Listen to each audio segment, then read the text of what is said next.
Hello दोस्तों, कहानी की इस नई सीरीज में आप सभी का स्वागत है। आज की इस कहानी का नाम है इच्छाधारी नागिन। यह एक बेड टाइम स्टोरी है। अगर आपको हिंदी कहानियाँ, मोरल स्टोरी इन हिंदी या बेड टाइम स्टोरी सुनने का शौक है तो इस कहानी को पूरा जरूर सुने। इच्छाधारी नागिन पिंकी गर्भवती थी। देश का जादूगर पिंकी को पकड़ने के पीछे पड़ा हुआ था। पिंकी को कुछ भी समझ नहीं आ रहा था कि वह क्या करे।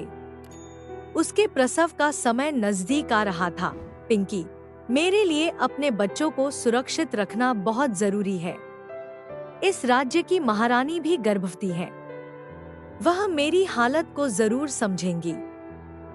अगर मैं उनके कक्ष में अंडे देती हूँ, तो शायद ममता के कारण वह मेरी और मेरे बच्चों की सहायता करें।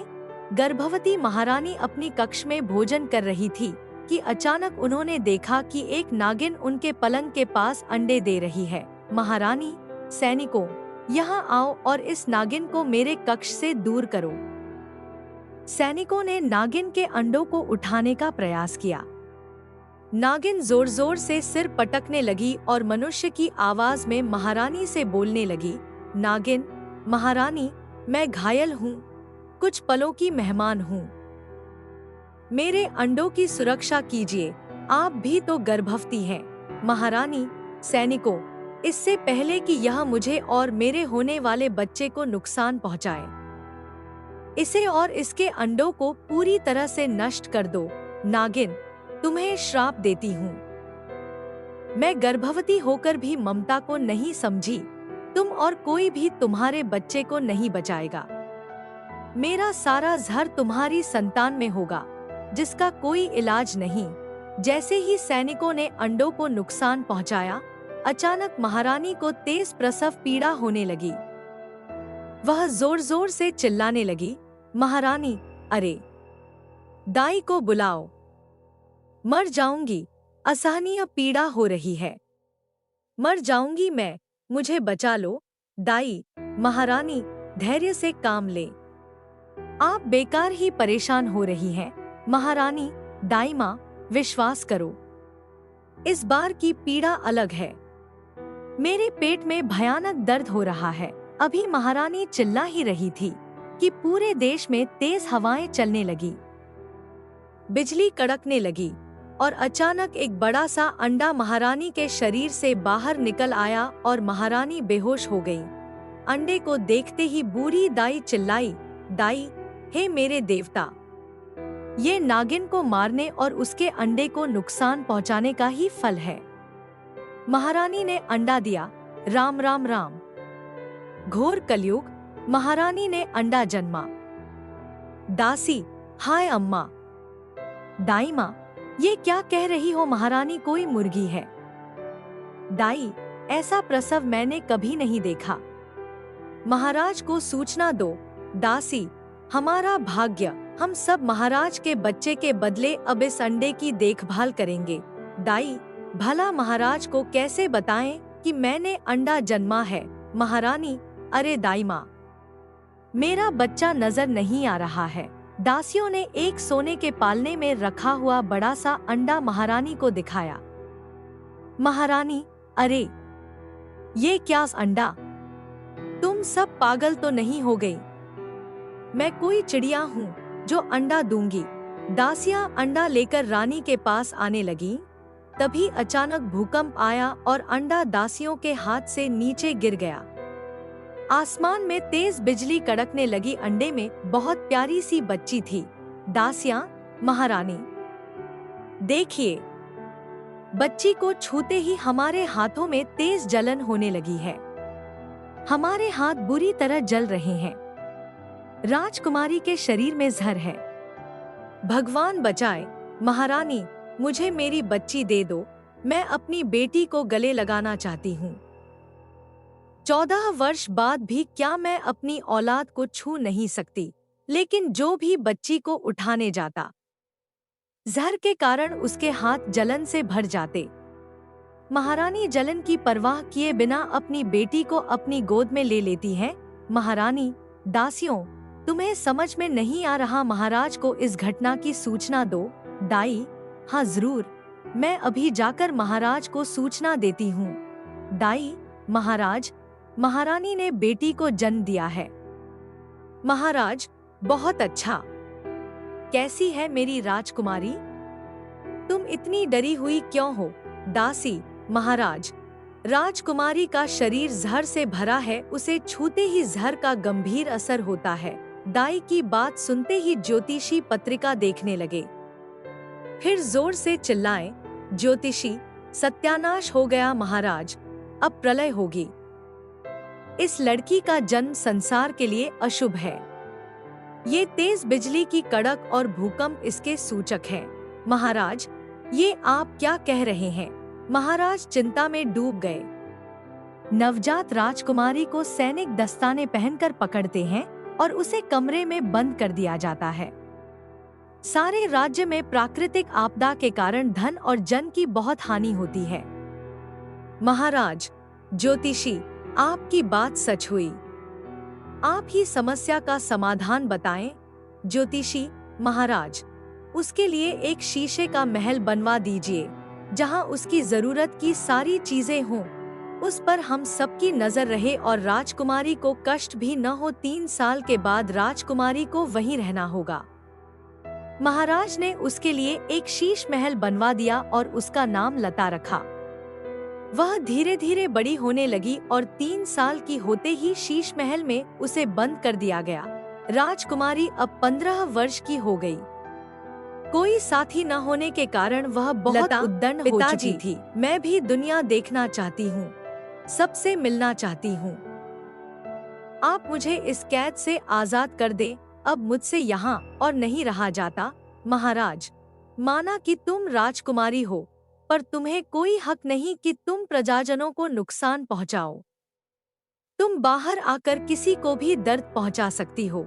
लता, पिताजी, अब मुझे खुद को बस में रखना आ गया है। मैं किसी को नुकसान नहीं पहुंचाऊंगी। महाराज, अगर ऐसी बात है तो तुम बाहर आ सकती हो। लता बाहर आ गई और महल में घूमने लगी। अचानक लता ने देखा कि एक बकरी महल के सरोवर में डूब रही है। वह उसे बचाने के लिए सरोवर में कूद पड़ी, किंतु उसके स्पर्श से ही सरोवर का पानी नीला हो गया और जहर के प्रकोप से बकरी मर गई। महाराज, तुम्हें शीश महल में ही रहना होगा जब तक तुम्हारी बीमारी का इलाज नहीं मिलता। हम तुम्हारे लिए किसी को खतरे में नहीं डाल सकते। अगर तुम बिना आज्ञा बाहर निकली तो तुम्हें इसकी सजा भुगतनी पड़ेगी। राजकुमारी को पिता की बात बहुत बुरी लगी। उसे उदास देखकर महाराज बोले, महाराज, तुम जानती हो लता, हम तुम्हें बहुत प्रेम करते हैं, लेकिन हमें तुम्हारी और अपनी प्रजा की भी चिंता है। अगर कुछ भी हुआ तो यह किसी के लिए भी अच्छा नहीं होगा। लता, लेकिन पिताजी, इसमें मेरा क्या कसूर?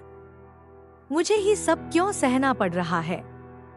मैं जानती हूँ आप मुझे प्रेम नहीं करते क्योंकि आपको अभी मेरी कोई जरूरत नहीं है, लेकिन जिस दिन आपको मेरी जरूरत पड़ेगी उस दिन तो आपको मुझे यहाँ से निकालना ही पड़ेगा। महाराज के दोनों बड़े भाई राजकुमारी को देखने महल आए। लता, चाचा, आप दोनों को देखकर बहुत खुशी हुई। मेरा दिल आपके गले लगने को कर रहा है। क्या आप मुझे अपने गले नहीं लगाएंगे? राजकुमारी ने भोजन खाया और अपने कंगन देने के लिए उस आदमी के पास गई। जैसे ही उसने उस आदमी को छुआ, वह जोर जोर से चिल्लाने लगा, आदमी, मेरा पूरा शरीर जल रहा है। ये क्या हो रहा है? मेरी सांसें रुक रही हैं। राजकुमारी सीमा तोड़कर भाग गई। एक दिन एक जादूगर उस नागिन के पास से गुजरा। जादूगर, मुझे ऐसा आवाज क्यों हो रहा है कि वह जहरीली नागिन यही आसपास कहीं है? यह क्या इस आदमी के शरीर में? तो मुझे उसी जहरीली नागिन का जहर दिखाई पड़ रहा है। कुछ देर तलाशने के बाद जादूगर को वह नागिन मिल जाती है। जादूगर अपने मंत्र शक्ति से भरा हुआ पानी राजकुमारी के ऊपर फेंकता है और देखते ही देखते राजकुमारी जादूगर की कैद में आ गई। जादूगर उसे लेकर अपने महल पहुंचा। जादूगर, मेरे सामने आ जाओ, मैंने तुम्हें पहचान लिया है। पिंकी, मुझसे छुपने की कोई जरूरत नहीं।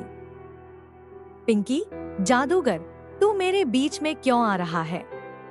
महारानी ने मेरी ममता का अपमान किया है। मेरी प्रार्थना करने के बावजूद भी मेरी आंखों के सामने मेरे अंडों को तोड़ दिया। वह अपनी बेटी को भी कभी हृदय से नहीं लगा पाएगी। मैं राजकुमारी का शरीर कभी नहीं छोड़ूंगी। सबको मेरे अपमान का बदला भुगतना होगा।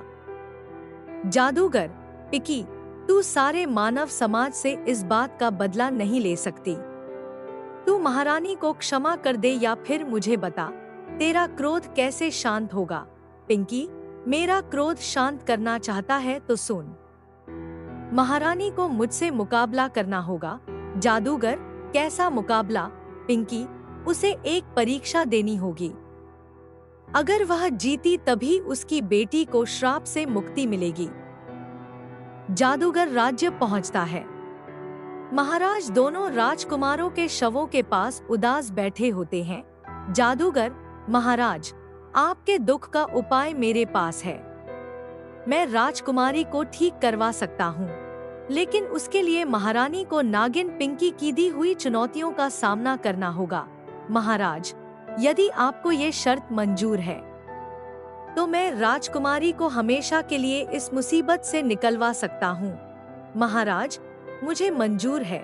जादूगर महल में महारानी के साथ जाता है। तभी वहाँ पिंकी भी आ जाती है। पिंकी, महारानी, कल पूर्णिमा है। आपको पूरी रात भर नागरानी की तपस्या करनी होगी। अगर आपकी तपस्या से नागरानी खुश हुई तो आप उनसे वरदान के रूप में इस श्राप से मुक्ति पा सकती हैं। लेकिन याद रखना, ये परीक्षा आपके लिए बहुत कठिन होने वाली है। नागरानी कभी भी किसी को यूं ही दर्शन नहीं देती। उनके दर्शन के लिए कई वर्षों तक तपस्या करनी पड़ती है। ये 3 दिन की तपस्या आपके जीवन के सबसे कठिन दिन होने वाले हैं। या तो आप इस तपस्या के बाद अपनी बेटी को बचा पाओगी, वरना खुद भी मारी जाओगी। क्या आप इस परीक्षा के लिए तैयार हैं? महाराज, असंभव। ऐसा करने से तो महारानी की मृत्यु निश्चित है। महारानी, महाराज, मैं अपने प्राण देने को भी तैयार हूँ। मैं जितना भी कर लूँ उतना कम है। दासियों, तुम मेरे वहाँ जाने की तैयारियां करो। महारानी पूरी रात नागरानी की पूजा करती है और अगले दिन कुएं में प्रवेश करने को तैयार हो जाती है। महाराज, हमें कुछ ठीक नहीं लग रहा। महारानी, महाराज, मैं जानती हूँ कि आपको मेरी चिंता है, लेकिन मैं अपने पापों की सजा कब तक अपनी बेटी को भुगतने दूंगी? मुझे मेरे पापों की सजा मिलनी चाहिए। अगर मैं ना लौटी तो राजकुमारी का ध्यान रखिएगा और लता से कहिएगा कि मुझे माफ कर दे। इसके बाद अगले दिन महारानी सुबह सुबह कुएं के पास पहुंच जाती है। महाराज, हम आपका इंतजार करेंगे। अपना ध्यान रखिएगा। महारानी, महारानी, आप भी अपना ध्यान रखिएगा। इसके बाद महारानी कुएं के अंदर जाने लगती है। महारानी, पिंकी ने बताया था कि यहीं से नागलोक का रास्ता जाता है। थोड़ा और नीचे जाकर देखती हूँ। लगता है पानी के अंदर वहाँ पहुँचने का जरूर कोई रास्ता है। इसके बाद महारानी कुएं के अंदर जाकर वहाँ पर एक सर्प की मूर्ति को देखती है और उसके पास तैरते हुए जाने लगती है। महारानी, यहाँ तो बस ये मूर्तियाँ हैं। समझ नहीं आ रहा आगे जाने का रास्ता कहाँ से ढूंढूं? ये क्या? ऐसा क्यों लग रहा है जैसे कि यह कोई रास्ता है? इसके बाद जैसे ही महारानी उस मूर्ति को छूती है, वह गायब हो जाती है और महारानी नागलोक में पहुंच जाती है। महारानी, यहाँ इतना अंधेरा क्यों है? तभी वहाँ एक रोशनी आती है और महारानी उस रोशनी का पीछा करने लगती है। महारानी, इस रोशनी के पीछे जाकर देखती हूँ। क्या पता ये रास्ता नागलोक की तरफ जाता हो। इसके बाद महारानी उस रोशनी के पीछे जाने लगती है। तभी वह रोशनी के अंदर जाती है और नागलोक के अंदर पहुंच जाती है। महारानी, लगता है यही है नागलोक। हे प्रभु, कृपा कीजिए कि जिस काम के लिए आई हूँ उसमें मुझे सफलता मिले। कैसी अद्भुत जगह है। ये रास्ता कैसे अपने आप बन रहा है। प्रभु, मेरी मदद कीजिएगा। पता नहीं यहाँ और क्या क्या होने वाला है। इसके बाद महारानी उस छोटे से द्वीप पर जाने लगती है और वहाँ जाकर तपस्या करने लगती है। धीरे धीरे सारे सांप महारानी की तरफ आने लगते हैं और महारानी के शरीर में लिपट जाते हैं। वे महारानी को डसने भी लगते हैं और अपनी जहरीली सांसें महारानी की तरफ फैलाने लगते हैं। लेकिन फिर भी महारानी हार नहीं मानती। जहरीले विष के प्रभाव से महारानी बहुत बीमार होने लगती है। धीरे धीरे महारानी को सांस लेने में दिक्कत होने लगती है और वहीं उनकी मृत्यु हो जाती है। तभी उनकी आत्मा उनका शरीर छोड़ देती है। तभी वहाँ नागरानी आ जाती है। नागरानी, आखिर तुम भी ये परीक्षा पार नहीं कर पाई, यही तुम्हारे कर्मों की सजा है। जैसा करोगी वैसा पाओगी। अब तो तुम समझ गई होंगी कि गलत करने का अंजाम क्या होता है। महारानी, नागरानी, मुझे मेरे कर्मों का दंड तो मिलना ही था। क्या फर्क पड़ता है कि आज मिले या कल। नागरानी, सही कहा है, किसी ने मृत्यु सबकी आंखें खोल देती है। अब कुछ ही देर में यमदूत आते ही होंगे तुम्हें लेने। इसके बाद नागरानी वहाँ से चली जाती है। महारानी, मुझे माफ कर देना लता। तेरी जिंदगी में दुखों के अलावा मैं तुझे कुछ ना दे पाई। हो सके तो मुझे माफ कर देना बेटा। काश भगवान मेरी जिंदगी के बदले तुम्हें जीवन दे दे। तभी वहाँ नागरानी आ जाती है। नागरानी, उठो पुत्री। महारानी, नागरानी आप। नागरानी, आखिरकार तुम ममता का सही मतलब समझ गई हो। मुझे खुशी हुई यह जानकर कि हर चीज की कीमत होती है। पुत्री, अब चुनाव तुम्हारा है। किसकी जिंदगी बचाना चाहती हो, अपनी या अपनी बेटी की। महारानी, नागरानी, आज तक मैंने लता को सिर्फ दुखों के अलावा कुछ नहीं दिया। आज अगर अपनी जिंदगी का मोह रखूंगी तो जी ना पाऊंगी कभी। मेरी बेटी को खुशियों भरी जिंदगी का वरदान दे दो माँ, ताकि उसने जितना सहा है उसकी भरपाई हो सके। मैं जहाँ भी रहूंगी खुश रहूंगी। नागरानी, ठीक है, तुम्हारी बेटी को सदैव खुशियों से भरी जिंदगी का मैं वरदान देती हूँ। तुम आखिरी बार अपनी बेटी से मिल सकती हो, लेकिन वह तुम्हें देख नहीं पाएगी। तभी वहाँ पिंकी आ जाती है। पिंकी, नागरानी, एक विनती है आपसे। नागरानी, बोलो पिंकी। पिंकी, आपने ही कहा था ना, जिंदगी के बदले जिंदगी। लता की जिंदगी के बदले मेरी जिंदगी ले लीजिए। अपनी संतानों को खोकर वैसे भी जिंदगी जीने का कोई उद्देश्य समझ नहीं आता। खुद तो अपनी संतान का सुख ना पा सकी, कम से कम किसी को वह सुख देकर दिल का एक बोझ तो कम कर ही सकती हूँ। नागरानी, तुम सच में महान हो। पिंकी, मैं तुमसे बहुत प्रसन्न हूँ। जाओ और अपनी नई जिंदगी शुरू करो। तुम जल्द ही माँ बनोगी और वह बनेगी हमारे साम्राज्य की नई नागरानी। यह मेरा वरदान है तुम्हारी बेटी के लिए। और महारानी, तुम भी जाओ और अपने परिवार वालों के साथ एक नई जिंदगी शुरू करो। इसके बाद नागरानी वहाँ से चली जाती है। महारानी, मुझे माफ कर देना पिंकी। तुम्हारे सामने जितनी माफी मांग लूं उतनी कम है। हो सके तो मुझे माफ कर देना। आज से लेकर तुम्हारे प्रसव तक तुम हमारी जिम्मेदारी हो। तुम हमारे ही राजमहल में रहोगी। तुम्हारी देखभाल करके अपने पापों को कुछ कम करना चाहूंगी। मना मत करना पिंकी। ठीक है, मुझे खुशी है कि तुम्हें अपनी गलती का पछतावा है। इसके बाद महारानी अपने राजमहल पहुंच जाती है और वहां लता भी ठीक हो चुकी थी। इसके बाद सब वहां खुशी खुशी रहने लगते हैं। दोस्तों, ये बेड टाइम स्टोरी आपको कैसी लगी? नीचे कमेंट में हमें जरूर बताइएगा। कहानी को पूरा सुनने के लिए शुक्रिया।